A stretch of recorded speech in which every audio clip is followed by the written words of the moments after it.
मित्रांनो नमस्कार. मित्रांनो, या यूट्यूब चॅनलमध्ये आपले सर्वांचे मनपूर्वक स्वागत. मित्रांनो, कधीकधी आपल्याला एकटे पडल्यासारखे वाटते. आपण एकटे आहोत असे विचार आपल्या मनामध्ये निर्माण होतात. खूप एकटेपणाची भावना आपल्या मनात घर करत असते आणि त्यावेळी आपण खूप चिंतित होतो. आपल्यासोबत काहीतरी वाईट घडले असे आपल्याला वाटत असते. एकटेपणामुळे आपण निराश होतो, दुःखी होतो, खिन्न होतो. एकटे जेव्हाही असतो तर एकटेपणा नकोसा वाटतो. असे एकटे आपण पडलो आहोत, अशावेळी आपण विचार कसा करावा किंवा यातून सुटका कशी करून घ्यावी, तर हा नक्कीच आपल्यासमोर प्रश्न आहे. मित्रांनो, याचे उत्तर आहे. मित्रांनो, आपण जर सत्य जाणून घेतले तर लक्षात येईल की स्मशानभूमीमध्ये कोण असते?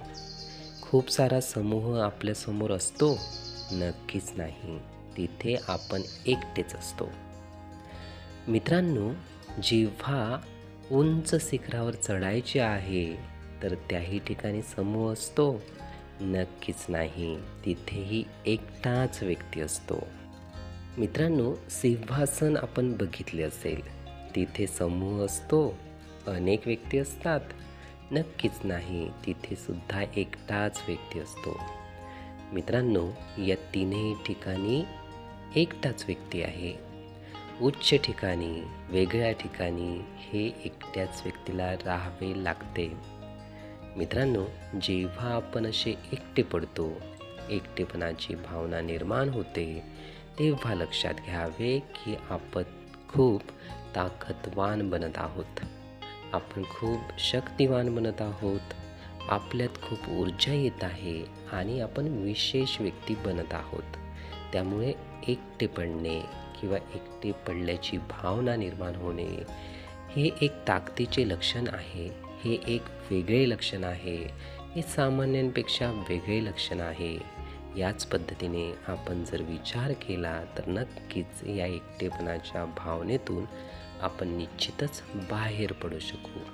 मित्रांनो, हे विचार, ही माहिती नीटपणे ऐकून घेण्यासाठी आणि आपला अमूल्य वेळ देण्यासाठी आपले खूप खूप धन्यवाद.